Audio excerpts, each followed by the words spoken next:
bonjour à toutes et à tous. Ravi de vous retrouver en direct de nos studios du Louvre, et oui, pour un rendez-vous société consacré aujourd'hui aux fake news.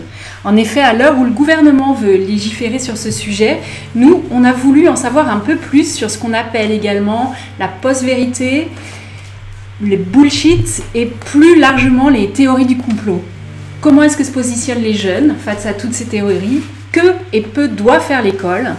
Sachant qu'en janvier dernier, une étude de l'IFOP, de la Fondation Jean Jaurès et de l'association Conspiracy Watch mettait en avant que 79% des Français adhéraient à au moins une théorie du complot les plus répandues, comme le fait que l'industrie pharmaceutique nous ment sur la nocivité des vaccins, qu'il est possible que la Terre soit plate, ou encore que les attentats de Charlie Hebdo n'ont pas réellement existé.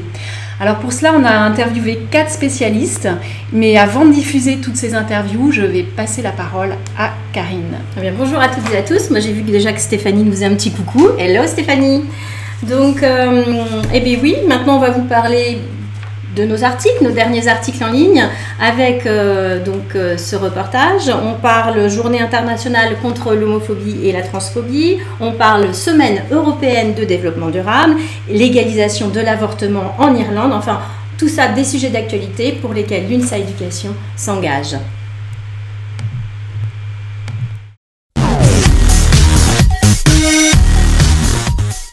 Citoyenneté et solidarité. Une personne sur 10 dans le monde souffre de la faim. Pour l'UNSA Éducation, il est urgent d'agir. Nous vous invitons à consulter le site de l'Observatoire des inégalités qui propose une fiche pédagogique consacrée à la faim dans le monde. Vacances, je m'engage. Aujourd'hui, un enfant sur 3 ne part pas en vacances. Pour l'UNSA Éducation, c'est inacceptable. Nous vous invitons donc à signer, diffuser et promouvoir la pétition En vacances pour un droit universel aux vacances de la jeunesse au plein air et de solidarité laïque. Égalité. À l'occasion de la Journée internationale contre l'homophobie et la transphobie, l'UNSA Éducation appelle les militants et militantes à diffuser largement et de façon visible dans les établissements scolaires la campagne du ministère « L'homophobie n'a pas sa place à l'école ». Égalité femmes-hommes. Les femmes dans la fonction publique ne sont pas épargnées par les discriminations. La DGAFP a réuni un certain nombre d'acteurs, dont l'UNSA Éducation, lors de 2 groupes de travail. Toutes les pistes avancées par la DGAFP nous semblent positives, mais elles doivent être un tremplin à des mesures concrètes. Un projet de loi renforçant la lutte contre les violences sexuelles et sexistes a été adopté en première lecture avec modification par l'Assemblée nationale le 16 mai 2018. Pour l'UNSA Éducation, il était important que tout cela change.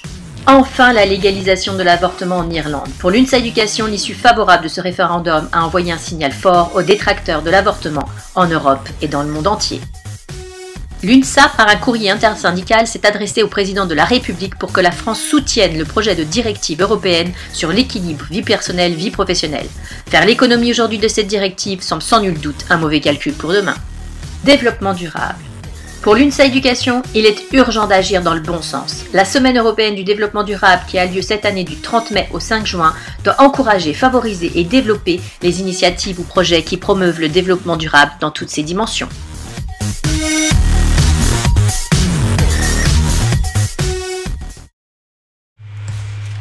Eh bien, coucou, j'ai vu qu'il y avait plusieurs personnes qui étaient venues nous rejoindre. Evelyne, Christelle, tu nous vois de la gare alors.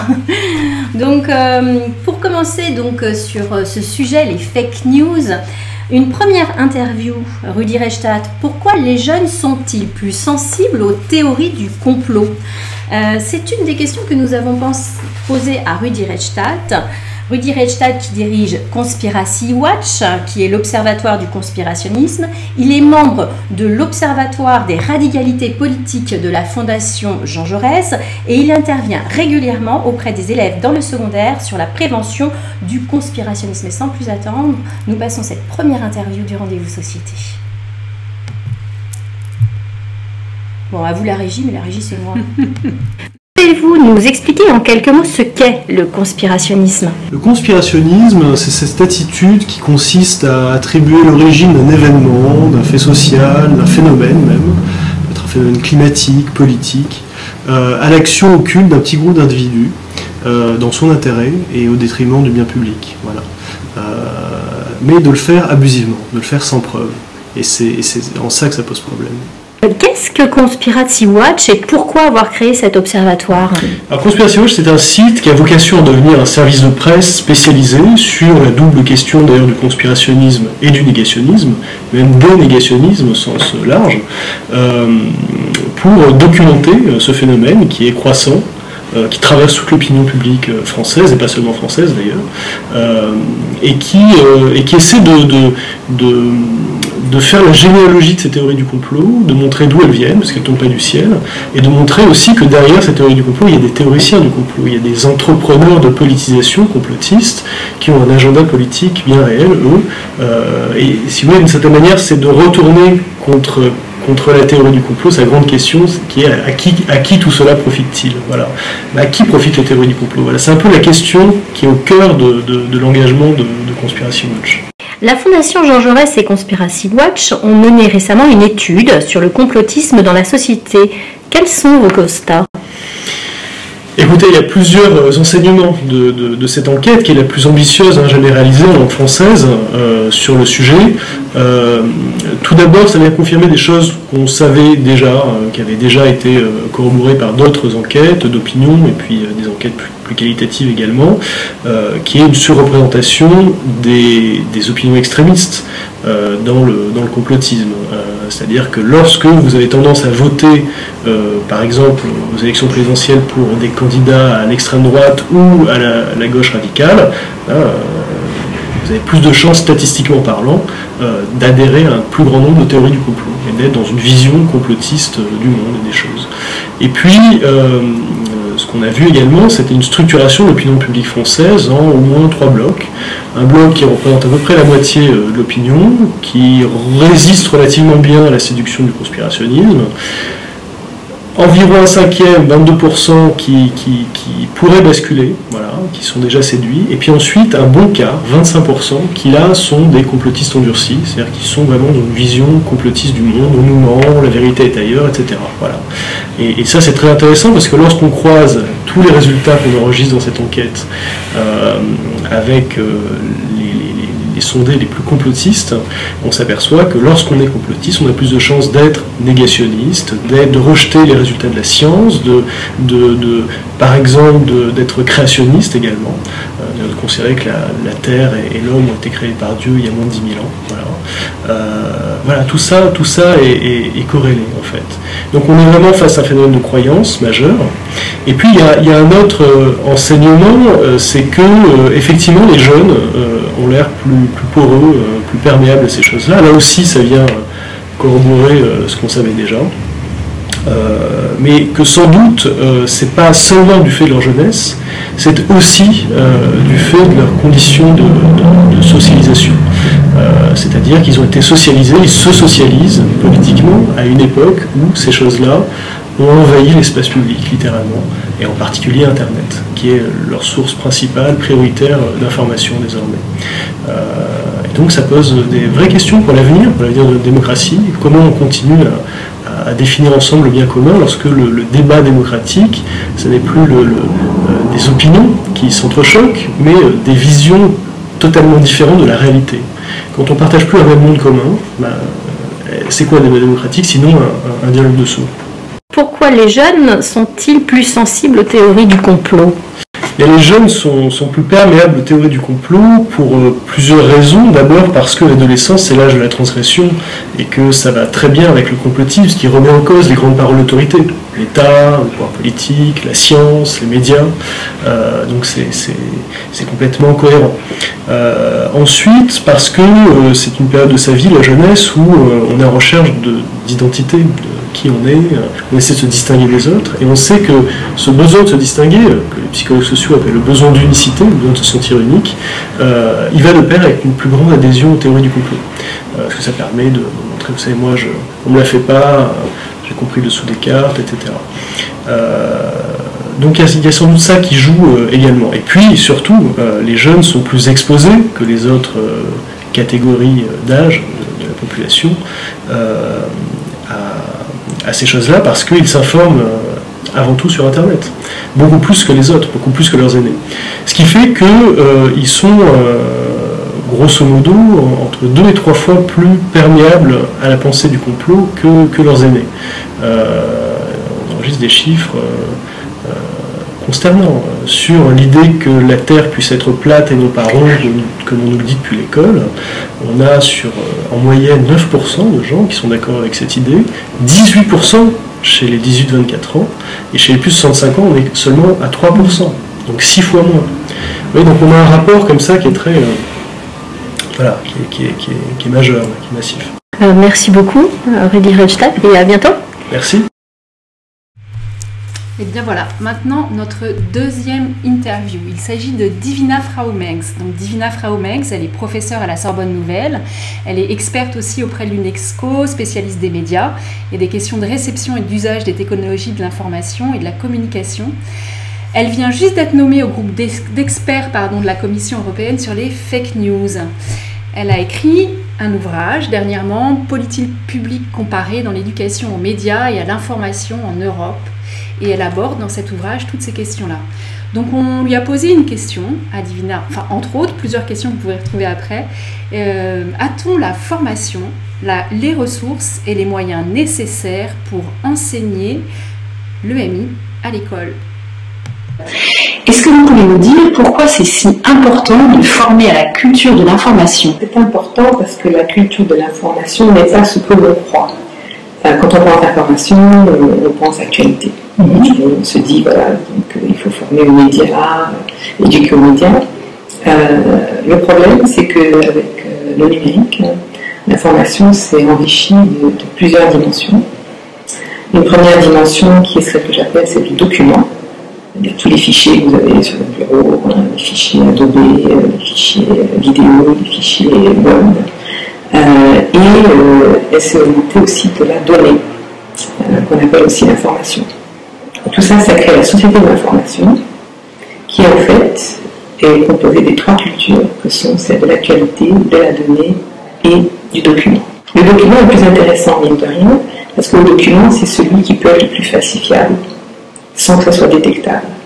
On peut faire du copier-coller invisible de nos jours, vous savez très bien, ce qui fait des montages vidéo, c'est sans couture et sans suture, c'est indétectable à l'œil. Et donc on peut faire morpher des visages, transformer des voix. Et donc tout cela, il faut s'y former. Parce que jusqu'à présent, on a utilisé cela de manière assez sauvage, avec plaisir, dans un sens ludique. De même, au niveau de la recherche et de l'enseignement, on a encouragé ces usages, en se disant que c'était d'autres façons d'apprendre, de comprendre le monde.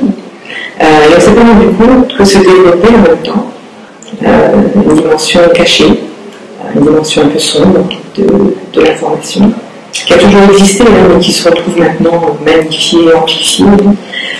Cette dimension de la triche, du bidonnage, de la contrefaçon, carrément maintenant, de ces fichiers et de ces données. Et donc, quand on parle maintenant de former à l'information, il faut bien se donner tout ce répertoire si on veut rentrer de plein pied dans le monde qui est le nôtre. Le dernier ouvrage que vous avez dirigé, vous évaluez la formation et les ressources disponibles dans les écoles primaires et les lycées et collèges, le financement qui leur est consacré, ainsi que le mode d'évaluation de l'EMI. Est-ce que vous pouvez nous dire en quelques mots ce que vous avez pu constater ?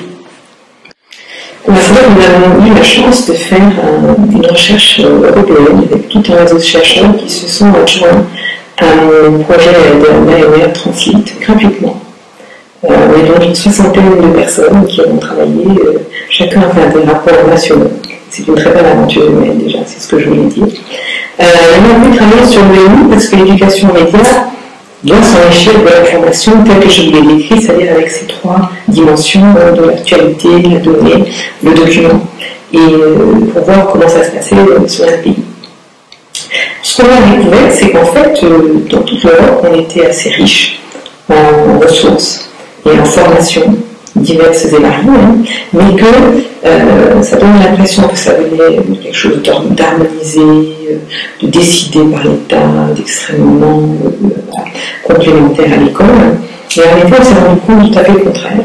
C'est que l'éducation et l'information ne se fait pas à l'école, elle se fait hors l'école, Elle est portée par des acteurs de la société civile, souvent, parfois des associations de journalistes, parfois des associations de parents, souvent dans l'éducation populaire, en tout cas pour la France. Et quand on essaie de voir quel est son budget, il est inexistant, parce que quand il y a un budget dans l'État, il apparaît sous l'éducation. Il n'y a rien qui libère l'éducation, médias, information. Et quand c'est fait par les ONG ou l'association, elles sont incapables, elles aussi, de vraiment dire quelle partie de tous les projets qu'elles mènent par ailleurs est dédiée à l'éducation aux médias. Et ça fait un cercle vicieux.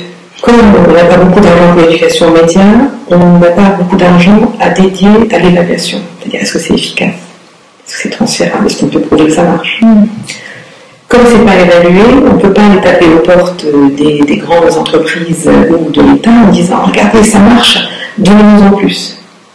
Et donc, on est dans cette situation de stagnation que les activistes de l'éducation déplorent depuis les 40-50 ans qu'on est dans cette lutte, qui est que ça n'avance pas. On en est à l'état toujours des bonnes pratiques, on est dans une espèce de plafond de verre des bonnes pratiques, on n'arrive pas à passer à l'échelle nationale, alors qu'on se rend bien compte maintenant qu'on est dans une situation où il y a toutes sortes de désordres de l'information, que ce soit la radicalisation, que ce soit la fake news, que ce soit la propagande, que ce soit la diffamation, que ce soit les discours de haine. Voilà. On est vraiment dans toute une série de désordres et on n'a pas les moyens de former les enseignants et eux ils sont dans le désordre. Ou quand ils le font, voilà, ils ne sont pas sûrs d'être en train d'avoir la pratique qu'il faut, le geste pédagogique qu'il faut. Donc c'est ça que la recherche permet de montrer. Et pour ça, vous-même, vous proposez des outils pour les enseignants et les enseignantes qui souhaitent se former elles-mêmes ou eux-mêmes. Par exemple, un MOOC, DIY, EMI. Est-ce que vous pouvez nous expliquer un peu de quoi il s'agit et comment il fonctionne, ce MOOC? C'est vrai que quand on tire le constat qu'il n'y a pas beaucoup de formation, notamment dans les ESP, pour les enseignants, et si on veut passer à une échelle nationale, il n'y a pas photo. Il faut s'adresser aux 12 millions d'enfants, il faut les prendre au plus jeune âge et jusqu'au bout. Et donc il faut très fort encourager le fait que nous ne sommes plus seulement dans le savoir lire, écrire et compter, on est aussi dans le savoir chercher, publier et naviguer. Voilà, donc tout cela, ça s'apprend, ça ne s'improvise pas. Et donc il faut aller dans la formation des enseignants, formation initiale idéalement, sinon formation continue. Et les MOOC, ces cours massivement offerts en ligne, sont une façon de former les gens par eux-mêmes, à la demande, et en les impliquant dans des communautés. Et donc j'ai profité d'un projet européen de plateforme ouverte de MOOC, justement, un projet ECO, pour créer mon propre MOOC, le MOOC DIY Éducation, Médias et Information. DIY, c'est pour do it yourself, donc c'est pour donner envie aux enseignants de faire eux-mêmes leur propre projet d'éducation aux médias. Cette éducation aux médias est une pédagogie du projet, de l'apprendre par le faire, et donc elle est collaborative, elle est contributive, c'est-à-dire que ce n'est pas qu'un seul enseignant qui apporte ce qu'il sait, son savoir, son appétence, c'est aussi d'autres enseignants, et surtout c'est aussi les enfants. Et peut-être d'autres acteurs qu'on peut amener, des journalistes, des artistes, des parents qui peuvent être intéressés. Donc cette idée de sortir l'école un peu de son ghetto où elle est en ce moment beaucoup, pour toutes sortes de raisons, y compris le plan Vigipirate, mais de pouvoir en sortir soit par la distance, par les médias à distance, soit parce qu'on y agrège toutes sortes d'acteurs extérieurs. Et c'est un mot qui d'ailleurs a remporté un prix. Je suis très fière, qui est le prix mondial de l'ONU, de l'UNESCO. Merci beaucoup. Nathalie, comment intégrer l'éducation aux médias et à l'information à sa pratique pédagogique? Comment aider les élèves à démêler le vrai du faux en ce qui concerne les fake news? Nombreuses sur la toile. Stéphanie Devancé, conseillère nationale pédagogique et numérique à l'école, au SEUNSA et à l'UNSA Éducation. Très active sur Twitter, Stéphanie milite pour l'utilisation des réseaux sociaux, des blogs et autres outils numériques en classe. Elle répond à nos questions et vous donne des pistes d'outils concrets et des ressources pertinentes dans le domaine de l'éducation aux médias et à l'information.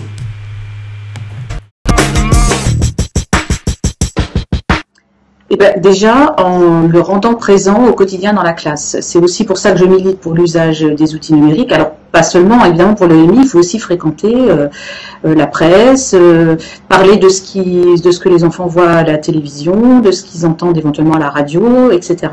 Il faut que ça soit présent au quotidien. Il ne faut pas que ce soit uniquement artificiel dans une séance dédiée, même si les séances dédiées, bien sûr, ne sont pas inutiles. Il faut que les choses soient présentes pour qu'il y ait des questions et éventuellement des problèmes qui se posent en situation de classe concrète et authentique. Alors déjà, le problème, c'est le terme les écrans. Les écrans, ça veut tout dire et rien dire. Tout dépend ce qu'on fait avec. Et on n'est pas forcément devant, on peut aussi être derrière. L'école doit se préoccuper de nos élèves comme étant des créateurs de contenu médiatique, écrit, visuel, la vidéo, l'image, c'est très important. Et l'école a toute sa part à prendre là-dedans. Ensuite, le temps d'écran, je comprends que ce soit une préoccupation. Pour l'instant, à l'école, il est plutôt réduit à peau de chagrin que trop important.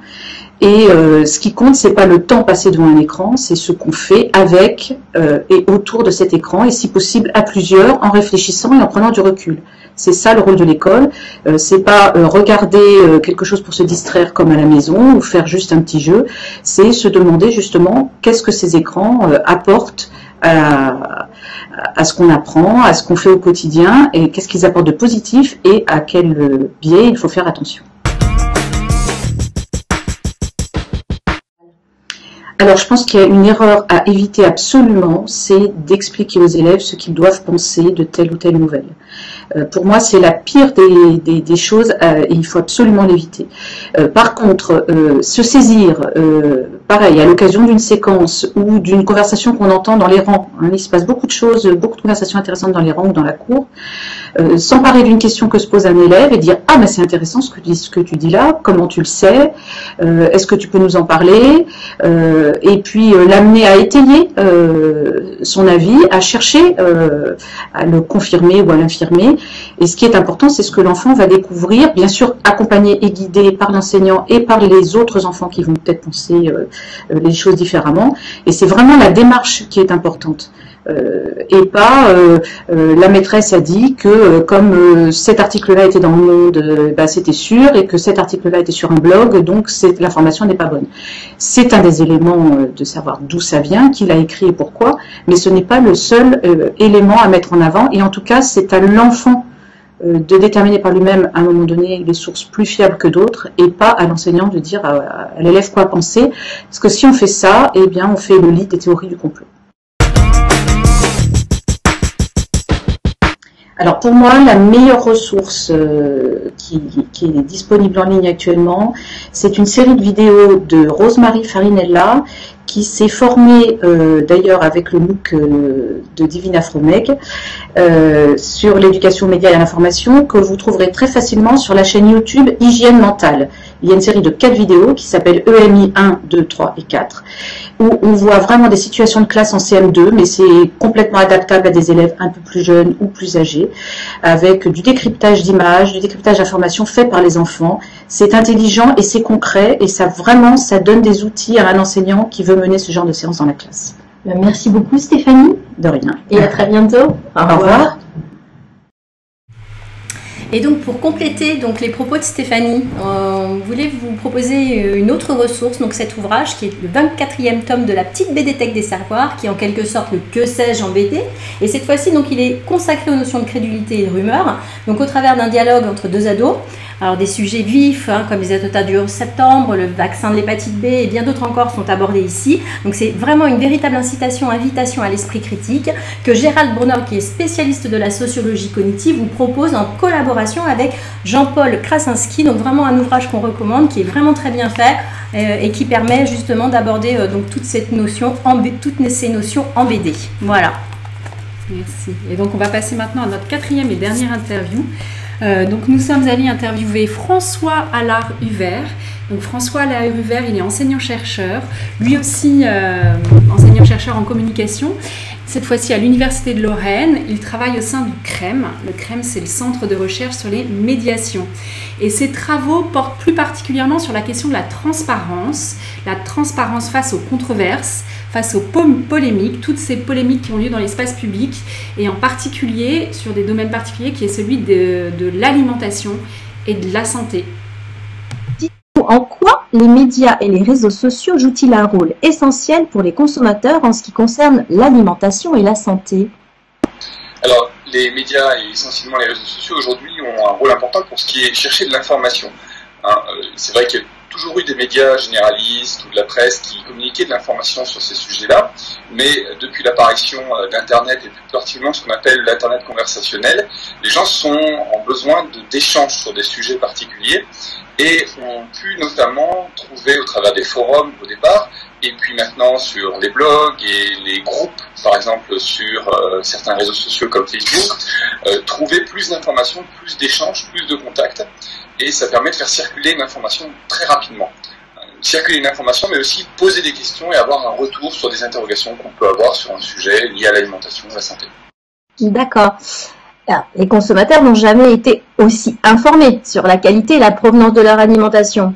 Mais est-ce qu'un tel discours de transparence est vraiment possible? Quels en sont les enjeux? Alors, effectivement, il y a eu ces dernières années, avec la multiplication des scandales et un petit peu leur diffusion dans la presse autour de sujets liés, par exemple, au Mediator ou au scandale de la viande de cheval, on a vu apparaître dans la presse un intérêt croissant, mais un intérêt croissant de l'opinion aussi sur ces sujets-là. Donc les citoyens sont en quête d'une information plus claire, plus directe, et surtout d'une transparence des acteurs qui communiquent sur ces sujets-là. Que ce soit les acteurs étatiques, sur les instances en charge du contrôle sanitaire, ou que ce soit les industriels de l'autre côté. Ils sont souvent pointés du doigt pour leurs pratiques. Donc dans ces cas-là, on a vu une volonté de mettre en place de la transparence, mais cette transparence, elle n'est jamais totalement complète, parce qu'on a un système qui est complexe, mondialisé, avec beaucoup d'intermédiaires, et quand on a beaucoup d'intermédiaires, il y a toujours des endroits où il y a des opacités, et il y a aussi toujours des endroits où le risque zéro ne disparaît pas. Donc la transparence, elle est souhaitable, elle est souhaitée par certains acteurs, et on voit se multiplier les initiatives, venez visiter nos usines, où on vous montre ce qu'on fait, on labellise des produits, par exemple, on met de plus en plus de labels. Mais dans tous les cas, ça n'empêche pas, dans certains cas, qu'il y ait des informations qui soient tronquées, manquantes, ou lorsque, dans le cadre très récent de la crise autour du fipronil, sur les œufs contaminés, on se rend compte que l'information n'est pas toujours à la vitesse qu'on souhaiterait, et que les réseaux peuvent s'emballer un petit peu autour de ces sujets-là. Vous vous êtes intéressé à la question des faux avis de consommateurs, celle des faux followers et la question de faux mouvements de citoyens sur le web que l'on appelle astroturfing, qui sont construits et manipulés par des lobbies au service de marques ou de causes particulières. Pouvez-vous nous en dire davantage? Alors l'astroturfing, en fait, c'est un mouvement qui est pas simplement sur le web, il peut être aussi dans la rue. C'est tous les mouvements où en fait on va faire croire qu'il y a un mouvement social, c'est un terme qui vient de l'anglais, qui veut dire faux gazon, en fait, c'est un faux mouvement qui viendra du sol, et ça amène à faire passer pour un intérêt social, public, une question qui intéresse en fait des entreprises ou des lobbies dans certains cas. Et ce type de mouvement, on va essayer de faire pression, souvent sur un autre acteur, souvent sur l'État, par exemple dans le cadre d'une législation, en demandant à ce que le législateur soit en faveur de la proposition parce qu'elle serait soutenue par la rue, ou au contraire parce qu'il y aurait beaucoup de personnes qui poseraient cette question sur les réseaux. Ou alors on retrouve ça aussi, on voit refleurir beaucoup de pétitions en ligne aujourd'hui, donc beaucoup d'acteurs qui vont signer des pétitions en disant regardez, vous avez vu, j'ai 100 000 personnes qui ont signé ma pétition, vous devez donc transformer ma demande en amendement dans votre texte de loi, ou au contraire, vous, entreprise, vous devez répondre à la question de tous ces citoyens. Donc dans ces cas-là, il y a une manipulation qui peut être faite, et c'est ce qu'on appelle la communication sur des sujets sensibles, et la communication limite, parce que la frontière entre un mouvement qui serait accompagné et un mouvement qui serait totalement manipulé, voire qui serait totalement faux, est très flou, très difficile à tracer. Écoutez, merci beaucoup d'avoir répondu à nos questions et puis à très bientôt. Merci beaucoup et à très bientôt aussi. Bien, merci beaucoup. Notre rendez-vous société touche à sa fin. Alors il y avait une petite question d'Evelyne pour savoir où est-ce qu'on pourrait retrouver toutes les références bibliographiques. Tout sera mis sur notre page Facebook demain matin. Vous pouvez les retrouver ou demain après-midi, enfin dans la journée, demain dans la journée. Donc voilà, on se retrouve le 21 juin. D'ici là, si vous voulez quand même un peu décrypter l'information, il y a plusieurs sites qui existent. Les décodeurs du monde, par exemple, pour ne citer que, qui effectivement réussissent bien à prendre l'information et à dire ce qui est le vrai du faux dans ce qui est dit et dans les rumeurs qui sont diffusées. Et puis, voilà, on se retrouve le 21 juin. Avant le 21 juin, Karine a quelques petites questions à vous poser. Oui, alors tout d'abord, pour répondre à Evelyne, effectivement, on mettra donc sur la page Facebook et plus précisément, on le mettra en commentaire de ce post. Comme ça, vous aurez vraiment les références et des livres et des MOOC et des outils nécessaires et dont on a parlé lors de ces interviews. Ces interviews que vous pouvez retrouver sur la chaîne YouTube de l'UNSA Éducation. Donc n'hésitez pas à les revoir, n'hésitez pas également à partager aussi ce rendez-vous société sur votre page avec des amis, à aimer notre page Facebook. Vous êtes aujourd'hui 312 abonnés, donc c'est chouette, toujours plus nombreux, donc voilà, merci de votre confiance. Et merci, j'ai vu que Martine aussi était arrivée, merci de votre soutien et de nous suivre toujours aussi nombreux. Alors oui, un petit quiz, des petites questions bien entendu. Alors Karine et Martine, mais vous aussi derrière votre écran, vous pouvez participer et répondre donc à ces questions. Savez-vous combien de temps un adulte passe en moyenne devant les écrans chaque jour? Oh, je dirais, 2 heures. Alors vous derrière vos écrans, vous pouvez également répondre. Eh bien 2 heures. 3 heures. Eh bien non, c'est 5 heures et 7 minutes, c'est-à-dire que c'est 2 heures de plus qu'il y a 10 ans. Donc c'est quand même beaucoup. Et à votre avis, combien de fois consultons-nous en moyenne par jour notre smartphone? Alors là, je dirais 15 fois. 50. Oh bien, on en est très très loin. C'est 221 fois par jour que nous consultons notre smartphone. Et en ce qui concerne nos enfants, combien de temps passent-ils, eux, en moyenne par jour devant les écrans, à votre avis? Allez, on va dire, je retente mes 2 heures. Martine, est-ce que tu retentes tes 3 heures? 3 heures et demie? Eh bien, tu es presque, c'est 4h11 minutes.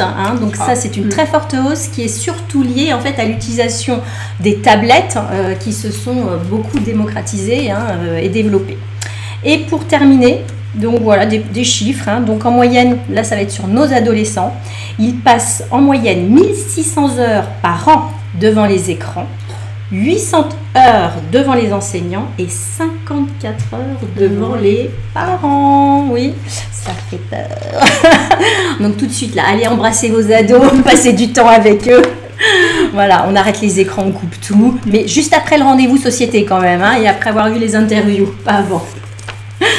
Voilà. Et 21 juin, on n'en dit pas un peu plus quand même sur le rendez-vous société du 21 juin? On aura encore des invités de qualité sur un thème. Allez, on peut en savoir un peu plus sur le sujet. On va parler décrochage scolaire et inégalité territoriale. Et pour répondre à ça, Karine, donc on a des invités. Alors qui sont Alors, on en garde un mystère.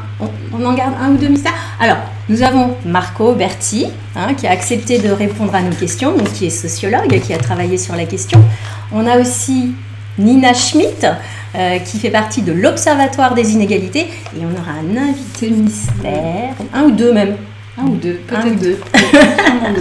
Donc ça, on ne vous en dit pas plus. Donc 21 juin, on vous attend sur un sujet quand même qui est riche sur décrochage scolaire et inégalité territoriale. Et qui nous concerne toutes et tous, pas seulement les enseignants, mais vraiment toute notre profession. Ah, séance ping-pong avec la pépette. Ah bah oui, Evelyne, on l'encourage. Ouais. Eh bien oui, faites de la musique. Ah bah on le fera en musique, effectivement, le rendez-vous société le 21 juin.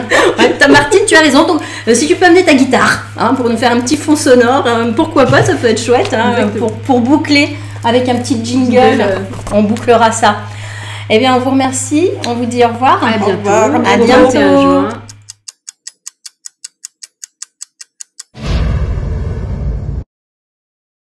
Évidemment, le secteur société fait tout pour se faire remarquer.